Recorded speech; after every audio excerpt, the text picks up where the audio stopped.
What's your reaction to having a new head coach in Robert Saleh? I was pretty pumped. Hell, it was after the game we played San Fran, telling me I'm a hell of a player.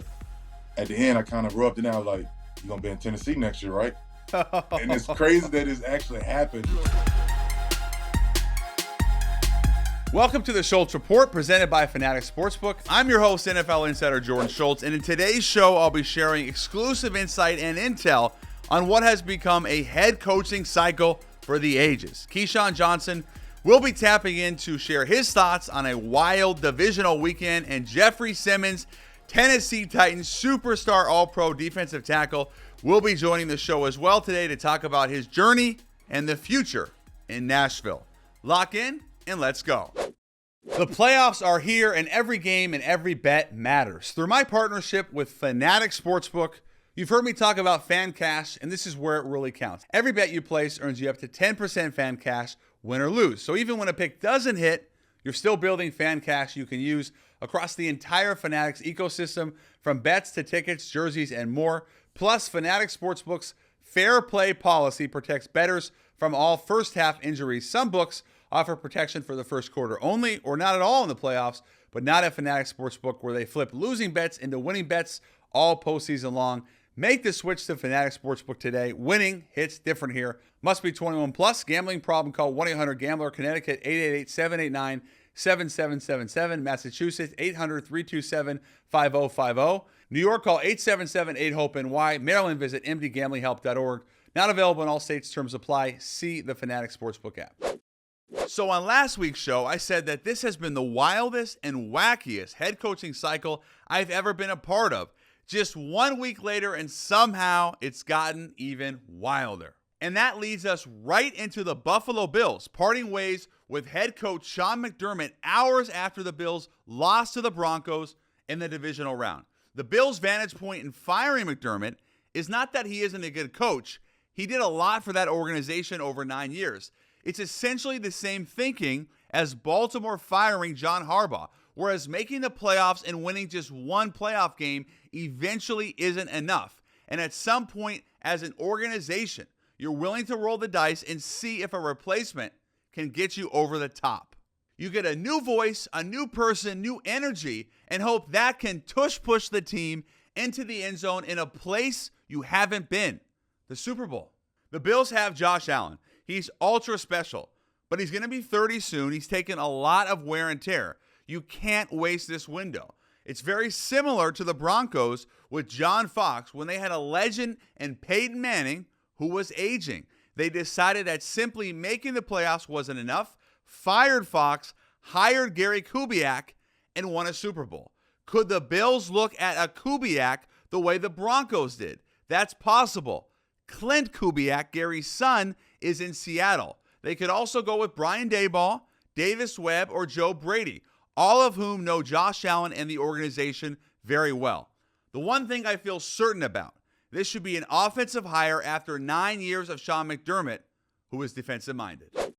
The Cardinals are probably the least talked about opening, and the one thing people have told me is that they're going to have a hard time attracting a top-tier coaching candidate because history has shown they haven't spent big money on coaches. Jonathan Gannon was in the bottom tier of coaching salaries during his 3 seasons. So if Arizona wants a big fish or even a coveted up-and-coming coach, they're going to have a tough time unless ownership really steps up, which of now is unclear. That's why I never expected this to be a John Harbaugh destination. And that's a tough thing to tell a fan base, that the organization is not going to spend top dollar when you're going up against McVay, Shanahan, and McDonald 6 times a year. But that's just how they're viewed right now. It's a 3-14 team with no clear plan at quarterback, and their division had 3 playoff teams, including the final 2 in the NFC right now. That's not an easy job at all. But someone will take it because it's one of 32. I just don't anticipate anything splashy in the desert. The Browns are starting to wind down their head coach search and are holding second interviews as we speak. I said last week this is a team that could target a coach who's a year away if they truly believe that coach is a future star. Jaguars OC Grant Udinski, who just turned 30 last week, and Rams pass game coordinator Nathan Shieldhouse Both had excellent first interviews and are now finalists. There's also a question in league circles about how Jim Schultz, whom the Browns would really like to retain as DC, would react to a hire like that. But the Browns believe they have a roster filled with young, future stars along with established talent. And the sense is their preference is to go young if they believe the right candidate is available. They don't want to force it. As for the two young finalists, I'm told Udinski will interview Friday and Schultz from the Rams is expected next week. So I've heard a lot of excitement out of the Falcons building about their new head coach, Kevin Stefanski, from players and key decision makers there. A few things they love. They have a set offensive line, which is huge and similar to what Stefanski had in Cleveland. And with the run scheme and creativity he'll bring, that should do wonders for a player like Bijan Robinson, who is arguably the very best there is. Stefanski was also all in on keeping Jeff Ulbrich and making him the CEO of the defense. Atlanta wanted that, and continuity on that side of the ball was a huge factor. As for the GM search, I've heard a lot of Ian Cunningham and Josh Williams mentioned. They're regrouping and bringing Stefanski as well into those conversations before making any final decisions. Keep in mind, no other team is looking for a GM, so there's no real reason for the Falcons to go too fast here. The Raiders are believed to be focusing on an offensive-minded head coach to pair with the likely number 1 overall pick and Indiana quarterback Fernando Mendoza, alongside weapons like Brock Bowers and Ashton Genty. I've heard a lot of Clint Kubiak and Davis Webb mentioned here.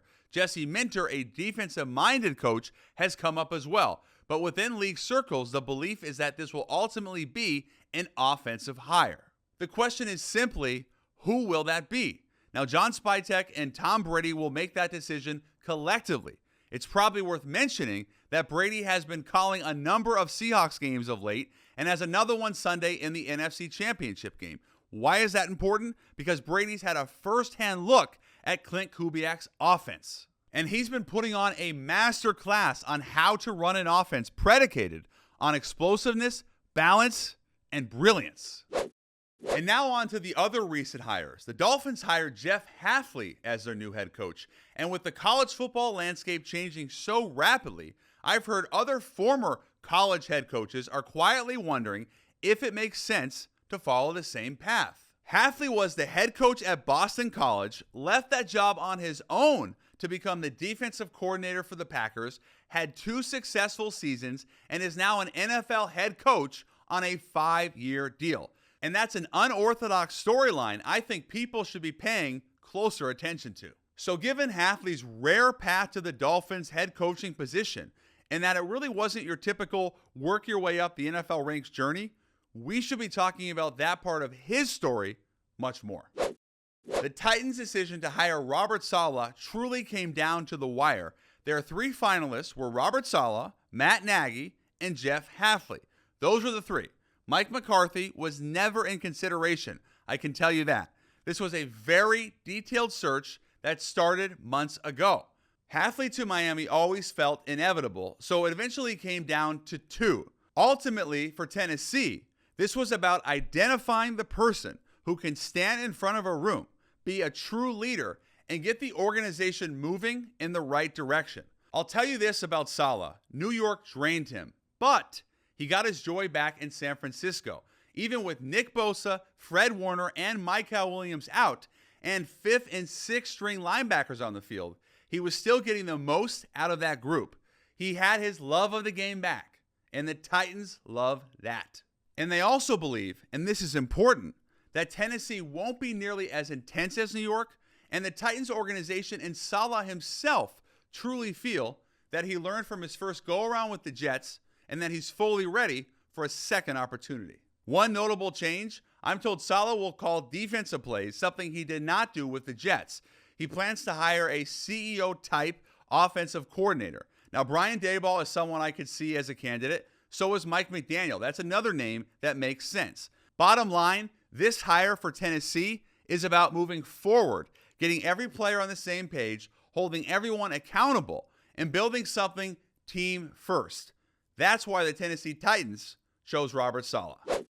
Let's welcome to the show a man whose name has been linked to every big head coaching position out there, Mr. Keyshawn Johnson. Key, let's start with some of the biggest headlines to come out of the weekend. Well, this shocked me when it happened.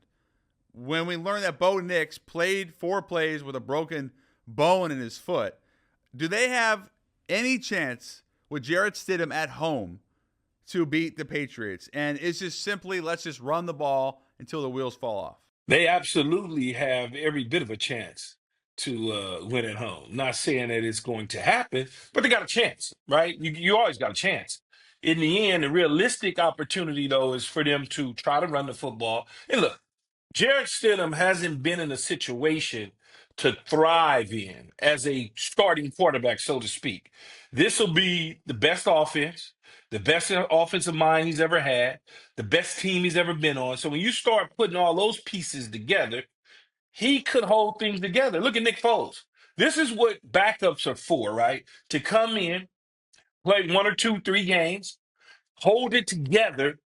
Now, this is a bigger game because it's the AFC Championship, so it's big, but he certainly could upset the New England Patriots because all you need him to do is not to give the football to the bad guys.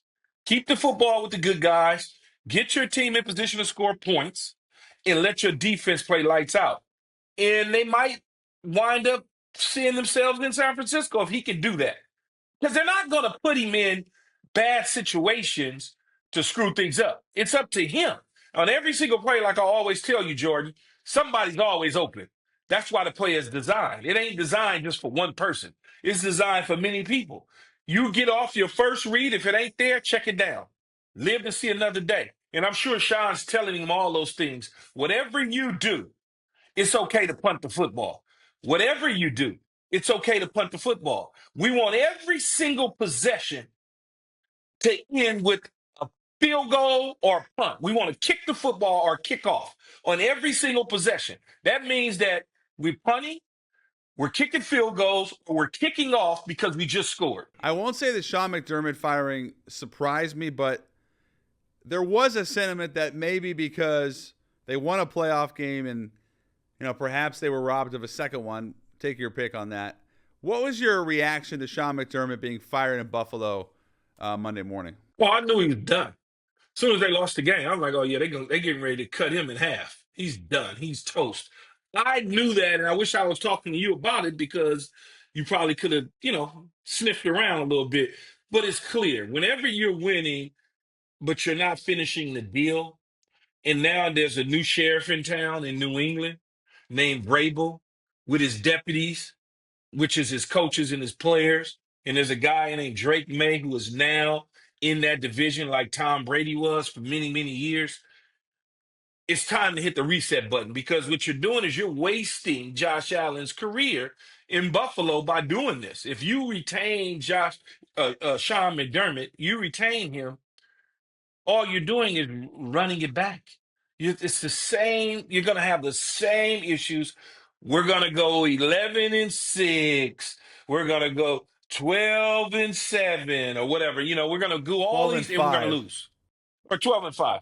We're going to go 12-5 and we're going to lose. It's not going to get better. It's not getting any better. So why don't you just cut bait right now and get a fresh start with some names out there that could be pretty interesting for the Buffalo Bills in their ownership. What's a better job, Buffalo with Josh Allen or Baltimore with Lamar Jackson? Who am I? Well, that's the number one question. Who am I?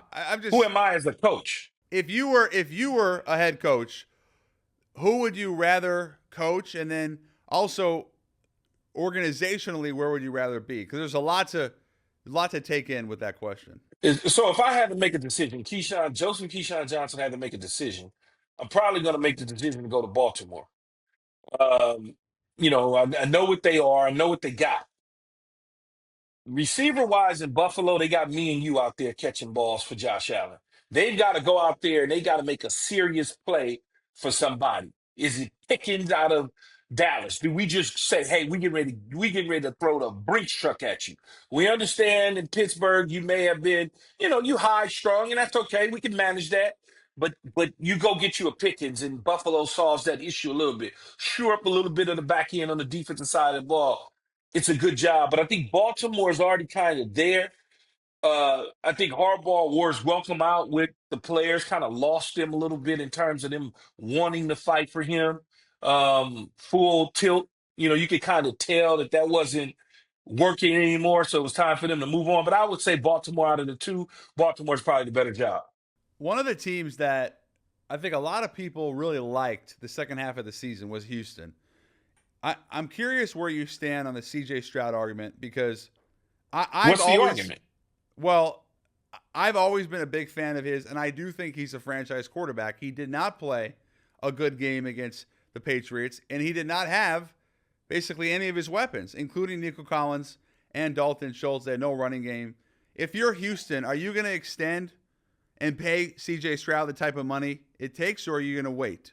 No, I'm paying my quarterback. There's nothing to talk about. There's only one of those guys underneath the center when we start the game, and he's the guy that's going to be underneath the center. When you start to evaluate these quarterbacks, you can't look at the struggles that they've had in the postseason. He's been in the postseason every single year that he's been in the National Football League. What's any different than some of these other quarterbacks that have gone on and not win Super Bowls, but make it to the playoffs every single year?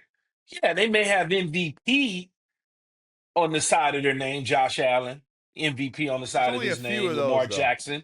But It's, Lamar Jackson, MVP on the side of his name. You pay Jordan Love. You pay Trevor Lawrence. You're probably going to pay, to some degree, Bryce Young. So when you start adding up these young quarterbacks that he fits in, and then you mention his weapons not being there, that goes a long ways, man. Nico Collins, Nico Collins is in and out of the lineup. Tank Dell's not available. You had Christian Kirk was your only guy. Dalton Schultz gets hurt. You got Marks as a young running back. Chubb at the running back position is washed up. You look at him as a young quarterback and you certainly pay him. There's nothing else you even think about. Because if they want to trade him to the Jets, they take him. Oh, no. Most of the league would love to have C.J. Stroud. They would take him and pay him. Yes.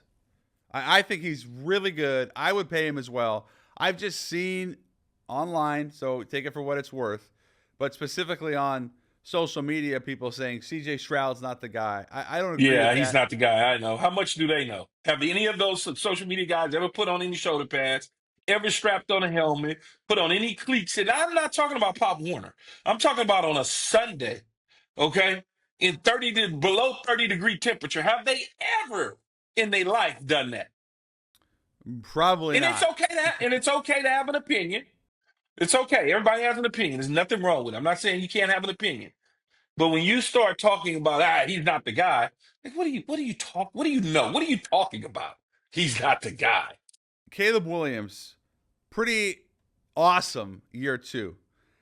I'm going to play devil's advocate because I actually don't agree with this sentiment, but he did throw 5 picks in the playoffs.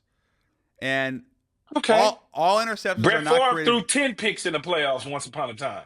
Okay, and I am a huge Caleb fan. I always am. But the question is, did you see anything from Caleb throughout this playoff stretch that made you think that he wouldn't lead the Bears to the promised land? Do you feel like Caleb is definitively the quarterback of the future to win a Super Bowl in Chicago? Absolutely. He'll be up for an extension in a couple years, and he'll get it because he's continuing to build. Okay, he got there a year ago. That offense, come on, man, stop it. You know that offense wasn't good. Now, all of a sudden, and let's not act like he got the best weapons out on the perimeter. I like Roma Duzay. He's young. I get it. But DJ Moore is a veteran player who runs a deep crosser and slows down. Caleb is anticipating him to keep going, flatten it out, not take a 45-degree angle. He releases it, throws it, and the guy beats him to it, takes the proper angle, intercepts it, and everybody says it's Caleb. That wasn't on Caleb. That was on the receiver. And if anybody tells you different, they're a goddamn lie. So anyway, I think he is pretty good. And I told you from the beginning when we talked about what teams scare you in the postseason, I said the Chicago Bears. The Chicago Bears. And that's okay that they wind up losing. Hell, he made a hell of a throw to touchdown to put them in the position to have a chance to win the game. So I get it. People looking at it and they're looking at the turnovers, but all young quarterbacks had turnovers. Peyton Manning threw once upon a time like 50 Well, he as a led the league rookie. his rookie year. Yeah, 28, I think he So has. when you look at, I know I've inflated the number, but when you look at it, all young quarterbacks for the most part they struggle. It'll be his second year in this offense. Ben Johnson will understand him more. Hopefully, they can go out and get another receiver to help him. I mean, he'll be fine. What did you make of the officiating and specifically the call with Buffalo and Denver that ultimately cost Buffalo their season, and then a similar play the next day with the Rams where Devontae Adams catches it, they rule it down. Did the officials get it right? Specifically, actually, I'll ask you with the Denver game that cost the Broncos. Absolutely. They did. Okay. Absolutely. Absolutely. They got it right. And I think people they thought that because his backside may Right. have hit the ground, Right. but he never had full control of the football Okay. when his backside hit the ground. He never possessed the football. He still was toying around with it as he was spinning over. That's how come it was able to get wrestled away from him. Devontae Adams caught the football, knee down, wrestle away. Difference. He had possession of the football when his knee hit. Brandon Cooks did not have possession of the football when his backside hit. To that point with that game, when you see Josh Allen have the type of emotion that he has afterward, what do you think of? Because I know you can relate. It hurts because you may never get back there again. You may never get back. Think about this. He's been in the playoffs pretty much every single year, right? 7 straight years or whatever. But you do understand he may never, ever get back to the divisional round again. You just don't know. And when you're in that locker room, you could smell the firing coming with a coach. Like you just know the energy all week long, how all of a sudden you're seeing certain people in the building that you've never seen before. All of those sort of things play on your emotions during that game, after that game, as you ride home with your family. You just know it's not going good. I remember when I was a young player and I played for Bill Parcells. And Bill Parcells told me, he goes, right before we, departed the hotel and got on the bus, he said, "Come here, son." So I came over there. He said, "Look, I want you to go out there and I want you to do your best. And I want you to leave it all out on the field because you may never, ever get back to this place again, ever, in the divisional round." He was only talking about the divisional round.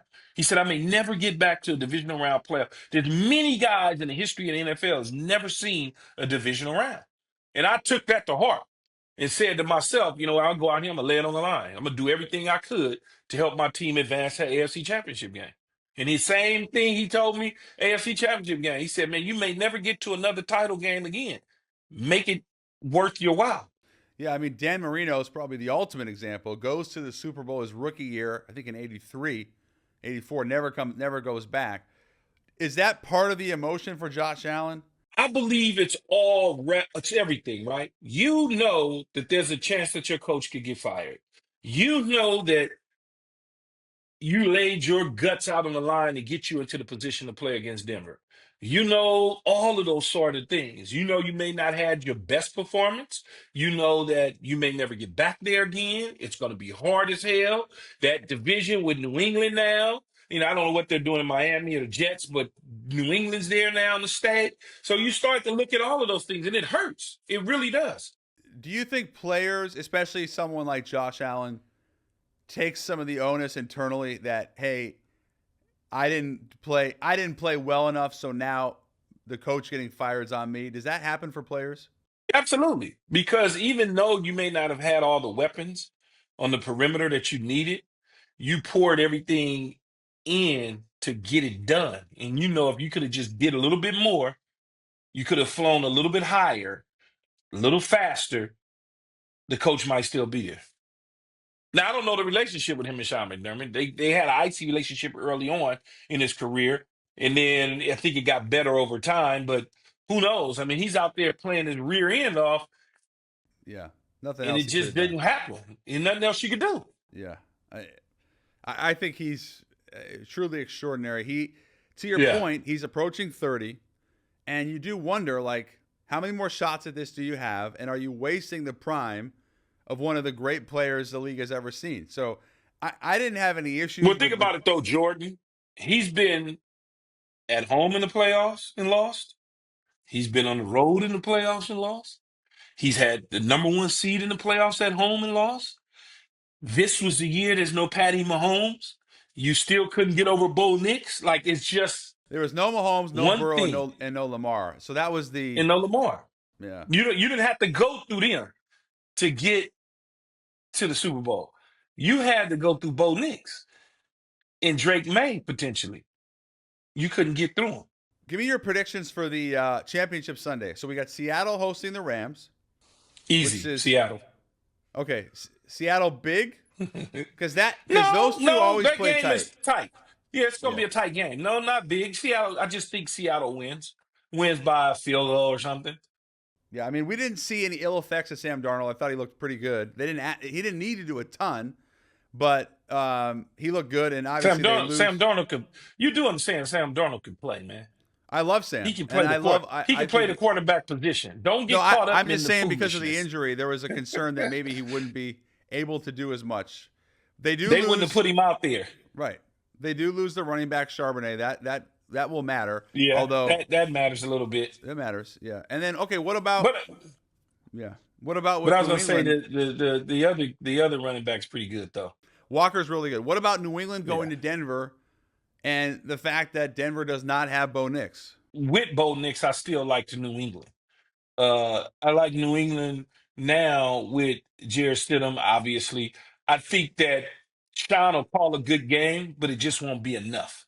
I feel like these young kids in New England, they're on to something. They feel good about where they're at. They don't know any better. They're young. They don't know any better. They're just out there playing football. They're going to go up against a tough defense that's going to be stout and knows that it's up to them. I'm targeting 21. Wherever number 21 is at, we're throwing at his ass so they get him out the game. I'm staying away from 2. I'm looking for 21. I'm looking for 20. Where in the hell is 21? That's what I don't even want to know his name. Okay? I'm telling the coaches, where's 21? Find 21. Because he's gonna do 2 things. He's either gonna give me some sort of pass interference holding call, or he's gonna let me catch the football. That's it. I don't even when I'm looking at it, Jordan, I'm saying to myself, I can't believe they still got this dude out here. So I'm like, well, damn, whoever's behind him must be way worse than him. Because he is horrible. I think his last name is Moss or something, Moody or Moss. Oh, Riley. You're talking about Riley Moss? Riley Moss, yeah. From Iowa, I think he was Iowa. He actually made a fair amount of plays this season. He did not. No, you could have him. You could have him. Yeah, he had a bad game. The guy's not a bad player. He had a bad game. No. I watch every single game, every single Saturday, Sunday, Monday, Thursday. If he was on the field, and I promise you, the other team knew he was on the field because they lit his ass up. All right, here's my last question. Seattle is the prohibitive Super Bowl favorite heading into Championship Sunday. And what would it take? You know what's so crazy? I should have took them 2 months ago when I said that. My friend was telling me this morning, he's like, man, you should have just laid that bet down. I had him yeah, too. The odds are horrible now. Should have did it, but I just didn't do it. I didn't do it. You couldn't pull the trigger. What would it take for Seattle not to win? In other words, what's the biggest worry you have, if you have one, about the Seahawks? Well, it'll be an interesting matchup between them and New England for me. If they don't win the Super Bowl, it's because they turn the ball over too many times and the other team capitalized on those turnovers. But I honestly like New England though. To win it. I like Seattle to win it, but I like New England. I just like them to get there, and then anything can happen. They got coaches that's won Super Bowls. They got players that's won Super Bowls that are coaches. They got a young team that don't know any better. The moment that somebody tries to make a run back on them, they open it back up and extend the lead some more. I mean, they're an interesting team, man. They really are. I don't think many people were giving them a lot of credit because the first thing people say is they ain't playing anybody. Well, okay, that's fine, but they played the teams that's in the postseason, and they beat everyone that you put in front of them. The 180 from Gerard Mayo to Mike Vrabel in year one, it's unbelievable. I mean, Yeah, but it's a different team than it was with Gerard Mayo. Gerard Mayo was really team. bad, though. He was really bad. No, but it's a different team. This is not the same team that Gerard Mayo inherited from Bill Belichick. It's just not. It's not the same team. Maybe a handful of players. You still have Drake May. Yeah, but Drake May was a rookie trying to figure it out, splitting time with Jacoby Brissett. Like it's just. All right. I hate when guys like you. Yeah, it's always me like that. It's always because me. You do the typical. Mm-hmm. You do the typical reporters. Yep. Oh well, it's a different team than. Yes. He's a better coach than Gerard Mayo. He's coached before. He's gone to AFC Championship games. He's won a division. This is a different football team. Hand him the Las Vegas Raiders that Pete Carroll had, and they probably win 7-8 games. Oh God, stop. And I love Vrabel. Mike's my guy, and I think he's a hell of a coach. One of the best in the business. He's very good. But it's a different team, man. It's just a different team. Well, you're a different cat. I'm not a cat. I'm a human being. You know what I would say about you, Key? That's one different cat right there. He's so damn goofy. I am goofy. How do you like that noodle Google? You know what? I gotta Google it. I gotta. Yeah, I know. It's tough to make. It's okay. It's all right. I'm not gonna make it. Key, I really appreciate you. Great stuff. We'll tap in next week as we get ready for the Super Bowl in San Francisco, and I might send you some more raisins, some more noodle Google. We'll be in touch. All right. Now let's welcome to the show 3-time All-Pro defensive tackle from the Tennessee Titans and the pride of Macon, Mississippi, Jeffery Simmons. Appreciate you, man. Thanks for having me. Jeff, great timing with the news late Monday night that Robert Saleh is the new head coach of the Titans.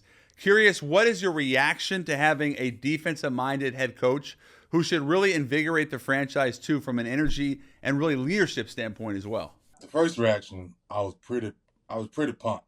Last night I'm laying in bed and, of course, at that time, at the point of the night, it's off season. I'm just strolling on Twitter, and I want to say maybe like 5 to 10 minutes later, I get a FaceTime call. And I missed the FaceTime call because, of course, at that point, my phone going do not disturb at, I want to say 11 o'clock at night. And it's like around 11:15. It said, Mike Borgonzi. I'm like, oh, it got to be true. GM, so, yeah. I'm like, oh, let me call him back right now. He ended up calling and he was like, meet your new head coach. I'm sitting here with your new head coach. I was pretty pumped, man, because I know, the resume that Saleh have, and just when I posted it, even on my Instagram, the post that the NFL posted, I got maybe like 3 or 4 guys that he didn't coach, and guys that I respect the hell out of, from, DeForest Buckner, Aziz, Samo, who played with him just this past year. Guys like that too, you're going to love him. You're going to love his style. All you got to do is just, guys like you is going to get everybody to buy into his philosophy. You guys are going to be good. And that's what really excited me, because I saw we played against San Fran, and I love the way their defensive line and their defense hunt. And to know the way he had guys like Quentin Williams played up there, and when he was in New York, to see that, like, that's what excites you. And then, to have a defensive head coach, I didn't have that before with Vrabel, and now Saleh, like, that's exciting the hell out of me, because now, first off, I know he's a defensive line guy. Now he's just gonna let you go and disrupt the game. I'm sure, I haven't just talked scheme and stuff and like that with him just yet, but to be able to figure out what's best and how can I get my matchup, it's a little easy to go through, especially when you're the head coach. You can make it a little more decisions making, especially when the crunch time. So I'm excited. I'm excited to get to work with him. Of course, it's like I'm at the facility. I came to the facility to get a little sweat in, and of course, ran to him in the hallway, and we dapped it up, and so I'm excited to have him and ready to get the road. What did he say to you in terms of why he's so fired up to coach you, Jeff? Just conversation we done had, from when he's saying like just the people that he didn't talk to around the league. He's like, if you just have as the good person you are, that everyone telling me about you and this and that, that's gonna be easy. I mean, football stuff gonna take care of itself. So, just the excitement for the both of us. And I don't know if this, I'm sure it's don't have nothing to do with the NFL, like no fine or nothing. But hell, it was after the game we played San Fran. We went up, mutual respect. Telling me I'm a hell of a player. At the end, I kind of rubbed it out like, you're going to be in Tennessee next year, right? And it's crazy that it's actually happened, Yes. for me to say that after the game, because like I said, I respect the way he have his guys playing. I mean, you turn on it, not even just against us, but when you're watching Sunday night games and Thursday night game, every time they make a big play, like to see his energy on the sideline, that's contagious. And to have that from a head coach now, like that's going to be even more contagious, just to see that as a defensive lineman, like I want to celebrate. I want to celebrate with my coach. I want to see that fireness on the sideline. That's what's exciting me. So, I'm excited. I'm excited. Like I said, when I saw him after that game and I told him you're going to be in Tennessee next year, I don't think I was just messing with him. I really wanted him to be my coach. And, now it's actually happened. So. That is incredibly awesome. I mean, that is super special. You were praised a lot this year, Jeff, in terms of the leadership and not just how dominant of a player you were. How did you grow as a leader this season? It's one of them things to where, everybody, even as a man, you have to do a lot of self-reflecting. How can I be a better dad? How can I be a better person? But for me, I knew I wanted to do all of that off the football field. But when I walk into a building with such a young football team, when I walk into a building to where it's like, how can I reach these guys? And sometimes the way I lead, it may come off as this guy is an a-hole. Like he's hard. He just wants. Some guys may think I just want to be, find something to, fuss about or whatever it may be. But for me, I know what winning looked like. In my first 3 years, I made the playoff. I mean, not, I wouldn't never won a Super Bowl yet, but hopefully that's in the future. But what I'm saying, I know what leadership looked like. I know what, the way a locker room is supposed to be. I know when you start letting little stuff slip, when it get in December, them things right there catch up to you. So I kind of knew what it looked like, but I also didn't know how to get it across to certain guys who maybe just came out of college, maybe who kind of been getting bottle fed a little bit, kind of, I'm not going to say entitled because, it's a difference between entitled and just need to, put an arm around at times. So one big thing, like I said, I did a lot of reflecting, and leadership was a big theme that took part of how can I be better this offseason, things that I could work on leading to next season. And, man, when I say I went from, reading certain things and, looking up different Kobe's things about leadership, I'm calling my uncle, who also played in the NFL, which I'm sure everybody knows about now, Jason Hatcher. I'm calling him, like, how can I kind of connect with certain guys that can't take the hard criticism just yet?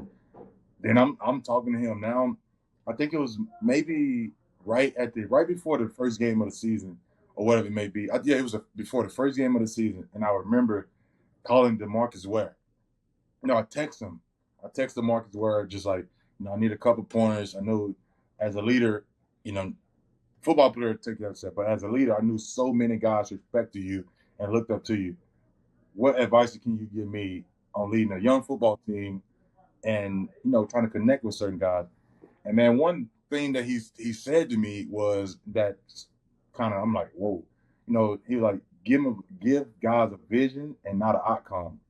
When you start to give guys, like, kind of tell them and kind of show them, like, this what it really is, and not so much of a kind of like an attack of like this, that, like you just got beat, or kind of just snapping and just talking to the guy and trying to try to break that that barrier. That went like that outside piece of where this wall is built up from a player, because you're trying to get on them right now and not coming from a place like, no, I'm not trying to attack you. I'm just trying to help you be a better football player, because we're all in this thing together and trying to win.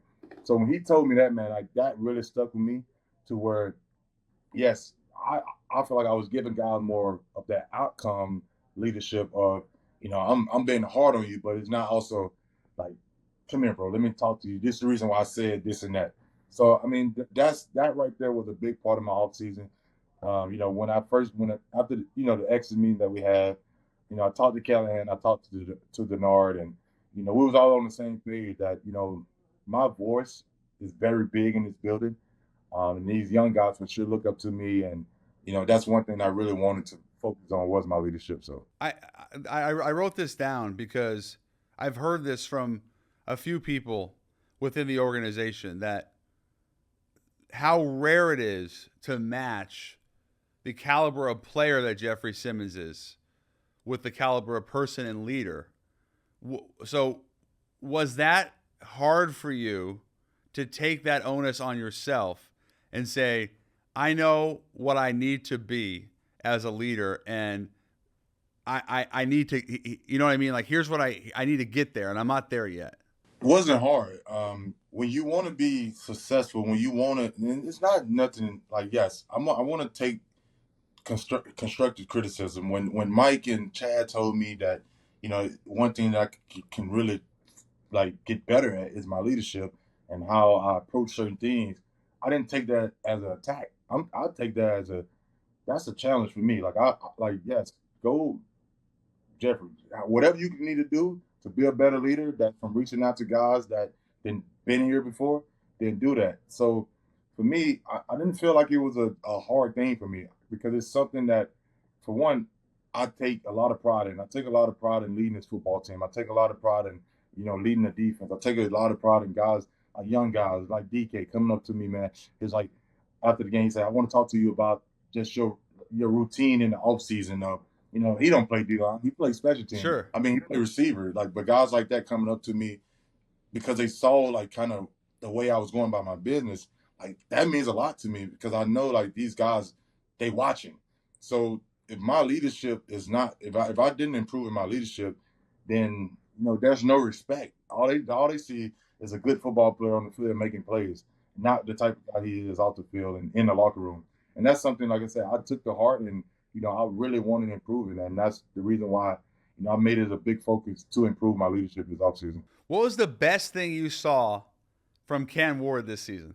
He's a good player. When you see the normal deep balls, and you see the crazy throws, but to throw across his body as many times as he did, we always hear quarterback, don't throw across your body. You cannot do that.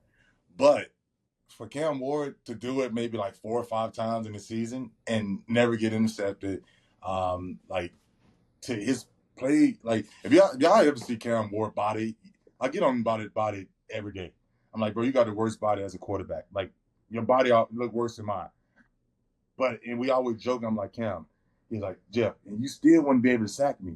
I'm like, Cam, me coming down the barrier at you, you're not going to be able to just juke me like you be doing these DN at times. Right.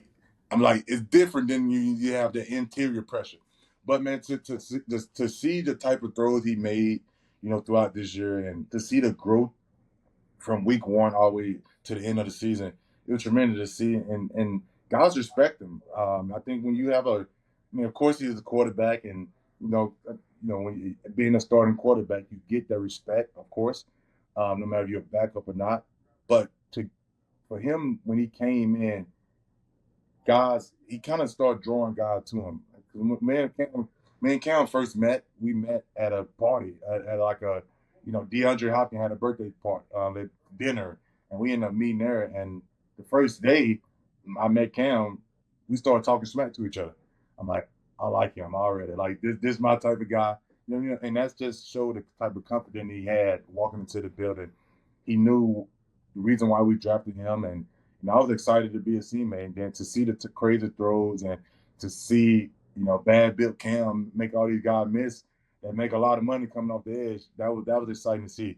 And then of course, I told him we got some good connection now. We got good chemistry. He threw me a touchdown pass, so I was that was my next question. Is he threw a touchdown pass to you against the 49ers, by the way, Robert Saleh. What was that whole experience like? What do you remember about that? Well, Jordan, we practiced that play maybe, I want to say 4 or 5 times. They called me down there on the offense, doing our pre-practice walkthrough. And we probably practiced that like 4 or 5 times since we put it in. And because we put it in like kind of early in the season, like mid-season early. Right. But it was to a point where I'm like, man, they're not going to never call this play. Like, Cam, Right. when we was walking through the plays during practice, they never threw me the ball. Cam never threw me the ball. And I'm like, he not gonna throw me this ball at practice, because I mean in the game, because I went to the flat, of course, and it ended up turning into a scramble drill, and I'm like, me running across, I'm like, I don't know if he's gonna throw me the ball, but in my instinct, like, you gotta scramble with him and go back across. Like I said, I just saw him make them crazy throw across his body. Him scrambling the other way, you typically not just gonna go to the far end zone like with any other quarterback, but with Cam, I'm like, in my head, Camden made this throw. I saw it before. So let me run to the other direction. And when I saw that ball in the air coming to me, I was like, everything in my mind was just like, don't drop this ball, whatever you do. And I just remember going, and when I saw it in there, I'm like, this is my ball. And I'm like, my nobody rock. came with me. Like, you got to catch this football.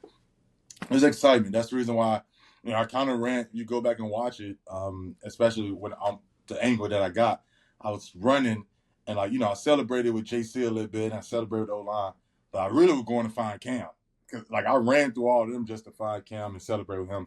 And I was excited. Of course, we lost the game, but to know that they end up calling that play to get us on the board is pretty exciting. Like I said, that whole prep leading up to it, I never got a pass from Cam. Of course, I was messing with him, pre-practice to go as I'm running out. He threw me a couple balls, just in the back of the end zone. But never in that type of situation. So it was fun to see. And of course I kind of joked that following week when, Mike ended up showing it of course showed it in the team meeting. I was like, that's what you call chemistry right there. Hopefully we can keep building off that. And, it was fun, man. I enjoyed that, joking with the receivers, like, maybe I need to teach y'all a little scramble drills. Yes. Rules or whatever. But like I say, it was fun, man. I was excited to actually, first year guy. I kept that ball and that jersey, so I could get Cam Ward to sign it. The Titans are clearly positioning both you and Cam Ward as the two guys and really faces of this franchise. When you consider the fact they're going to open a new stadium, your face will be front and center. What does that mean to you? It means the world to me, honestly. To know that for me, going on year 8, when I first got to Tennessee, my goal and my promise is to help with this city win a Super Bowl. Now that we have a franchise quarterback that I know we could really do it, and now with Saleh coming in, and with Mike Bergunzi, to know, their vision, to hear that vision that Mike have, it's exciting to see, because I know eventually we would get to where we want to be at. And, the way I feel, the way my body feel, I feel like I got a lot more in the tank. Like, when especially playing the defensive line position, guys say, man, I may want to play 10. I don't have a number. So as much as I keep taking care of my body and keep, doing everything I can in the offseason to be ready to play, I want to retire Titan. And I think they understand that. And that come with, of course I know, the age is a big thing, but, I just want to keep being able to produce for the Titans and to be able to have the opportunity to retire Titan. But, I feel like it's a easy responsibility. I think when you accept the fact that, they want you to lead this organization, they want you to, in the future to be able to be in that new stadium as a defensive guy, as a defensive captain, I accepted that maybe with my third year that, you're the leader of this football team. Of course, with us drafting Cam now, I wouldn't like my job doesn't change. I still feel like my job is to not just the defensive side of the football, but this whole football team. How can I continue to get the best out of all my teammates to eventually, get back to where we want them to be at? So, I'm excited. I'm excited for the new stadium. I'm excited to continue to get better with my leadership, that leadership role. And because, I think when we're talking about, especially going into a new stadium, we're going to probably draft a lot of young guys. We're going to probably spend a lot of our picks and money maybe into younger guys. And I don't really know that, but that's the direction, I feel like we're going to be headed. So in that, with that being said, I have to better that leadership. I have to keep getting better as a leader. And, that's what I'm excited about. It's not too much pressure on me. What is it? Because this really stood out to me. You said it's important to you to really retire a Titan, be here throughout the duration of your career, Jeff. What is it about that statement, about that sentiment in your mind? Why does it mean so much to you? First off, when you look around the league, there ain't too many guys get drafted to a team and retire with that team. No. But the relationship that I have and the relationship that I feel like I built with Miss Amy, and to know kind of, like I said, the vision, I feel like I fit great with this organization. I fit great with the city. I understand what it takes to win. I would say, especially as a defensive lineman, if your defensive line, and I'm big on the way you go up front, no matter if it's O-line, D-line, the rest of the team go. The way we go, everybody else go. And, what better than already having, of course, I want to continue to get better with my game and continue to play at a high level. But, what better is a way to keep your cornerstone defensive lineman in place to help continue to, dominate up front, to fix other problems. And I think for me, man, I didn't express that with Miss Amy. I didn't express that with, Mike. Like, I want to be here. I want to be able to help this team get back to where it needed to be. Because I know what it takes. Like I said, of course, having won the Super Bowl, and, that's the goal. But, to be able to get back to where we need to be, the first thing is going to be the off-the-field stuff with the leadership part of it. So it sounds to me like when you think of the legacy of your career, that gold jacket is pretty important. Oh, it's important. It's important. I think when it's not so much of, when we're talking about the market, yes. Do I wish I was in the, do I wish we get more attention? Yes, but also, and I was telling, I was on with Will and Taylor yesterday, and I was talking about winning. Winning take care of everything. If we could continue to keep rising and playing at a high level, eventually the record and stands and playoff wins and all that's going to take care of itself. But, my goal is to worry about the now. How can I be, for one, a better leader each and every year? How can I continue to raise my play each and every year? And how can I get the guys around me to continue to rise and elevate to be the best they could be? So, so the gold jacket is very important to me. Is it something I think about here and there? Yeah, but, I just feel like my goal, especially coming to last year, Jordan, it wasn't so much focused on the All-Pro. It wasn't focused on Pro Bowl. It was focused on what's in front of me right now. Each and every day I walk into the building, it's be better than yesterday. Each and every time I step on that field on Sunday, keep improving, keep being that dominant defensive tackle. And that's all I was focused on this year.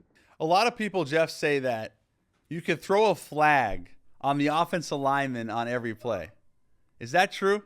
Most definitely true, especially against me. Yes. I don't think it's not one time that if I'm getting sink blocked, first off, I didn't get many this year. I'm not a lot. No. Team's not finna just come in and say, we're going to sing a block. If they do, good luck. But even when I'm getting that double team, I'm getting a slide, and I may work back into the center, and now the guard just holding the heck out of my jersey or something. It's something they could call. And you know how we could get called for blindside block, right? And like we come in, offensive lineman, they throw a pick, and we just come and nudge them. They're gonna throw the flag. The offensive lineman could come. I'm rushing the guard. I'm rushing the center, whatever it may be. And I think it was, who was it? I forgot who was it. Was playing, and I just know they came and took it like open-handed and went straight to the side of my head. I don't know if it was the Saints or whatnot. Maybe the Saints. He came in open-handed, and I'm like, my neck. Like, what are we doing here? Just right. No call. And if I do that to the quarterback, if I go do that, right, I feel like that's gonna get called every time. But it's just things like that to where I'm like, well, what are we doing? They the referee didn't see that apparently, but I do agree with that. I think they could most definitely get flagged every time, every snap. False starts for sure. Yeah. So Cam Jordan came on one of my shows last week. I don't know if you saw this, and I did. He made this. He hate offensive linemen. He hate offensive linemen. He said all offensive linemen are unathletic except for maybe, I think Trent Williams or Tristan Wirfs. It was a crazy thing to say, but you would know way better than me. Me personally, I gotta agree with him. Like when we talking about offensive linemen, right? Yes. And I did see what he exactly said. Like I said, I watched your podcast. I watched the clip that you put out, and I couldn't help but to laugh because he was dead serious. He was. And it was like because I didn't hear him say this at the Pastor Summit that Von Miller did. He up there talking, and he was like, "Bro, they're terrible. Like they're the most terrible athletes on the field. That's the reason why they play O-line. They just fat, bad body roadblocks in the way. Roadblocks, yeah, bad body roadblocks. Yep. And it's fun. It's funny as hell because I know Cam and like I've been around him and I know he's so serious. But I gotta agree. Yes, do they do some like crazy stuff at times to where it's like wow, but are they doing it to defensive linemen or when they make highlight reels, or if they much respect to Trent Williams, and I played against him this past year. Got a lot of respect for him, but a lot of his highlights is DBs, where he pulling around or on a DB or a linebacker to where he crushing them, and it looks like it's so athletic, but it's smaller guys. Don't get me wrong, like he do crazy stuff to defensive linemen, but I feel like most of O linemen's highlights is gonna come from maybe pulling or going downfield and maybe knocking over a DB. But I do agree with it, especially when you're talking about centers. Centers, that's the reason why they play center. They the most bad by outside of Kelsey. I mean, Kelsey get a pass. He was like Jason Kelsey. He's in his own category. Okay. Yeah, like he was small and faster. But most of the time, when you playing offensive center, like when you playing center, you're probably the worst athlete on the field out of all the offensive linemen. Not saying that any of them good, but some of them got some good feet here and there. But we talking about as an athlete whole, like just being athletic. I agree with Cam. Wow, this is I wasn't sure because this is now two of the best in the business who are saying I gotta agree with Cam. Like, cause when we talking about one-on-one pass rush, if I got you on an island, can you really? We talking about dancing because I feel like football is basketball on grass. When we talking about pass rush, I should say, because you see, even with the Myles Garrett, one-on-one offensive tackle versus Myles Garrett, you go get your best offensive tackle. Who's going to win that footwork matchup? Garrett. Myles Garrett. Yeah. And so I just feel like there was just stuff he do on the edges and the footwork inside when we talking about my freezes and stuff of that nature. It's the reason why they get all off balance when you do it and they can't recover. With us, we can maybe slip coming off the line of scrimmage, recover and get a sack off that. Once they slip, there's no recovering from the offensive linemen. For those who haven't been on an NFL field during a game or even a practice or pregame, it's impossible to express how violent and how it's a car crash every play. How would you describe it to someone who maybe just watches on TV? Just how physical and violent and relentless the NFL is during a game. For us especially, it's not a play that we not in contact. Playing defensive line, if you're on the football field, especially interior, if you're on the football field, you're gonna get touched. Either your hands, your fingers. Like, it's not a play to where I'm like, maybe I jam a finger, maybe now I got a net. Like I see a black nail or something like that. Like, it's like every single play is a car crash. And just imagine, it's not these guys like you pushing you around. You at home, you playing with your kids, and you bumping shoulder. Every single play is 600 pounds on as a 3 technique. Maybe, especially for me, I get double teamed a lot, no matter the run or pass. But every single play, I got 600 pounds weighing on this 305-pound guy. Yes, is I'm strong, all that. Yes, do I get paid to do it? But every single play, it's like, golly, give me a break. That's what I be saying out there, bro. I especially when in the middle, like a timeout or something, I'm like, bro, center, like whoever the center may be, I'm like, can you just please go the other way? Give one play. Give me a one-on-one, and like it's like that every single play. For me, my body, of course, that's one of the things that I learned, especially the reason why I kind of changed my diet, to the reason why I changed a lot of the stuff that I was doing after the game, because first couple of years when I got in the NFL, I'm like, this is real. Like the way my body felt after the game, leading maybe up until like a Wednesday evening. After that practice is when I really started to feel okay again. The amount of snap that I played, to the amount of contact that I'm getting throughout the game, because I'm running, I'm trying to make every tackle, I'm trying to throw my body to make every tackle. So the way I feel leading up until that Wednesday is like, golly, like I'm gonna be able to sometimes be like, is this feeling gonna shake eventually? Like, are my ribs gonna feel better by Friday of this week? Like that's the type of stuff that I'm feeling throughout the week. So it's a business, man. It's one of the things to where you have to, like, your body is your business, and that you got to treat it like that. You got to treat it, it's like my body, my business. Like the way I take care of my body, it's the reason why I'm gonna be able to keep playing at a high level. So, having played at Mississippi State, are there similarities at all between the SEC and the NFL?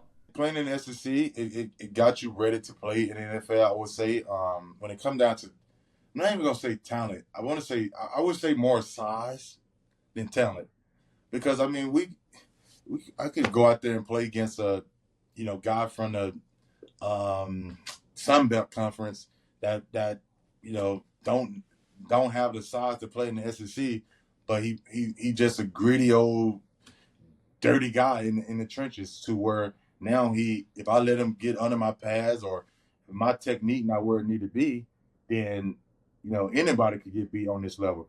So I think, yes, the size different that a lot of teams look for when you're playing against the Alabama.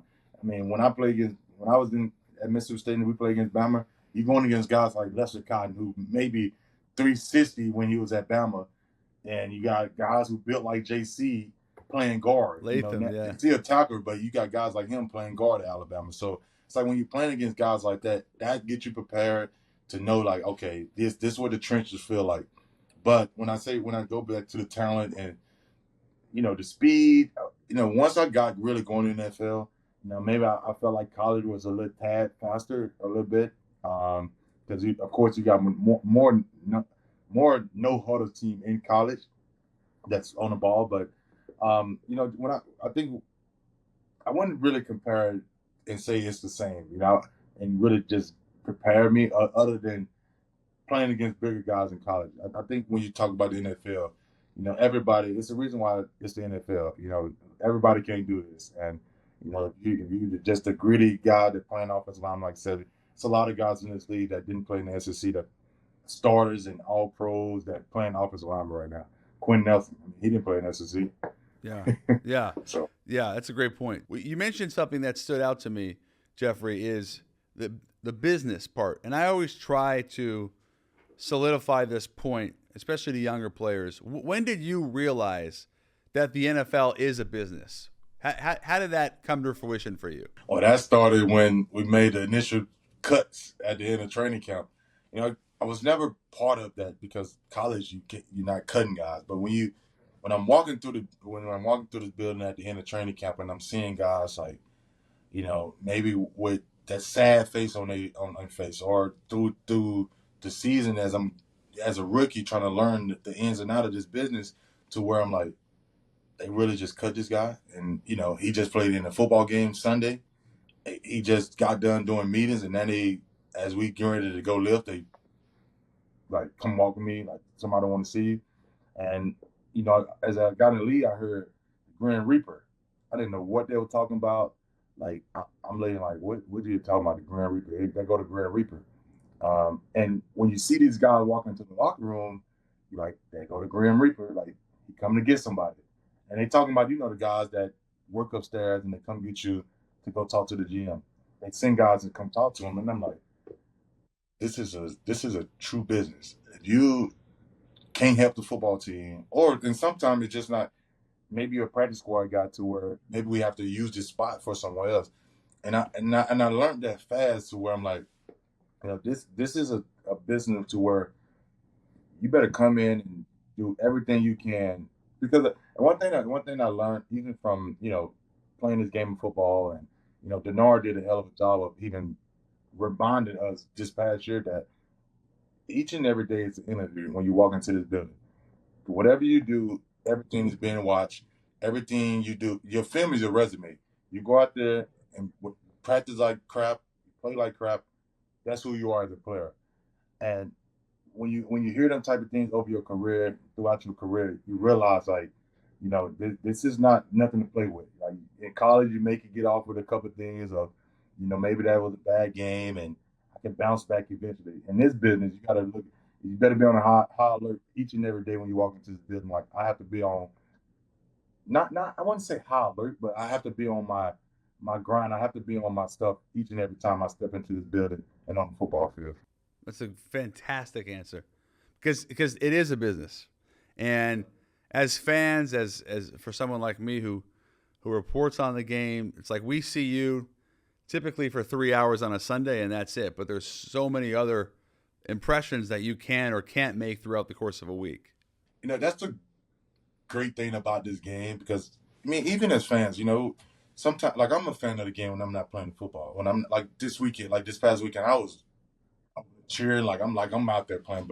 But when you're a fan, you kind of don't understand, like, not you, but because you. I get it. But yeah. I'm saying, like, when you're talking about certain fans and they get mad and they say, maybe we should lose this game this weekend so we get a higher pick. Maybe we should win. Like, oh, you guys can't go win a football game. Like, each and every day we walk into this building, we trying to do, we preparing, we trying to do everything to win a football game on Sunday.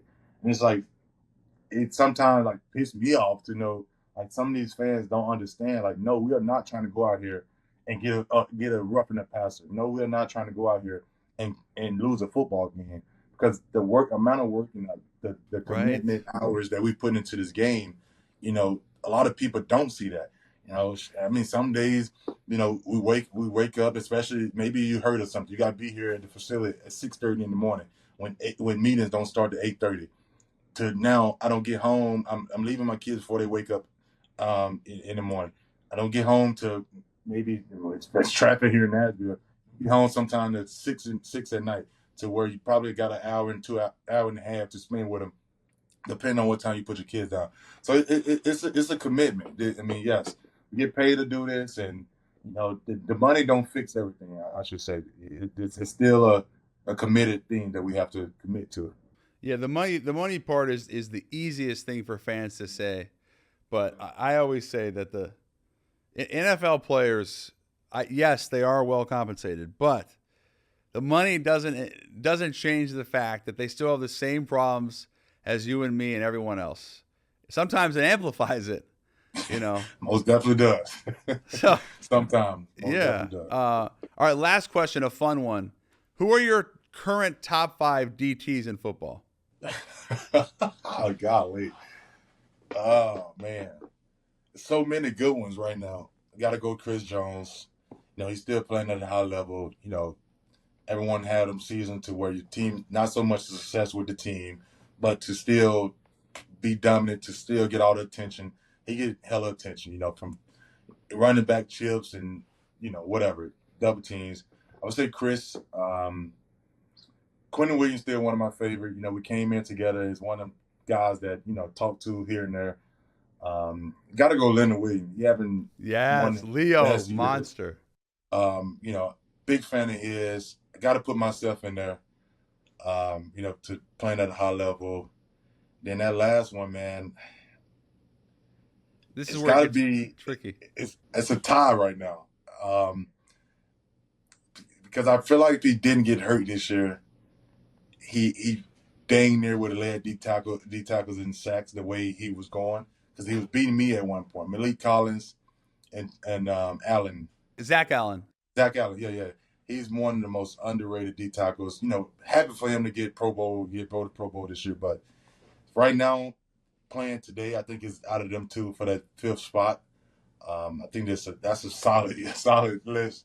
Because there's so many other D tackles that I could add in there, but you know, playing at a high level right now, especially even in the playoff game, you know, watching him the other night, to see him just continue to dominate that defensive front with Denver, he's doing it at a high level back-to-back years now. So, you know, I'll be excited, and them guys excited.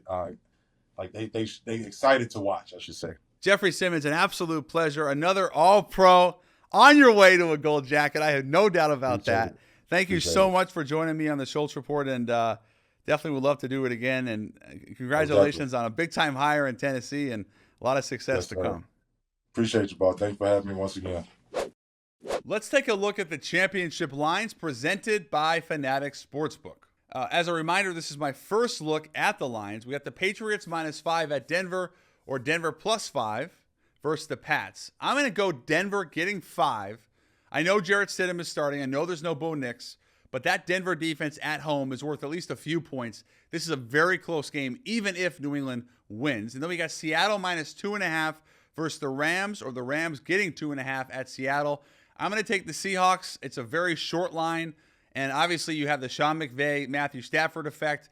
Puka Nacua, tremendous offense. Devontae Adams, I can go down the list. But something is brewing, something very special in Seattle. They come off really what was a rocking chair win against the 49ers. Got to rest late in that game. I just love the way Seattle's playing, especially at home. So I'm going to lay the 2.5. And then we have the over-under. Pats at Broncos 42. I'm going to go over. I think there's a little bit more points in this game than maybe the average fan is expecting. A little more high tempo. And then we got the Rams and Seahawks. I'm going to go under 47. Probably contrarian picks here, but I don't think this is quite the shootout in Seattle between the Rams and Seahawks that it was just a few weeks ago. So I'm going to go under 47 in the NFC Championship. That's it for this week's episode of the Schultz Report. Thank you to Keyshawn Johnson for being Keyshawn Johnson. A big thank you to Jeffery Simmons. He was sensational for joining us today. And thank you for watching. Remember to like, comment, subscribe, and share, and we'll see you after the conference championships.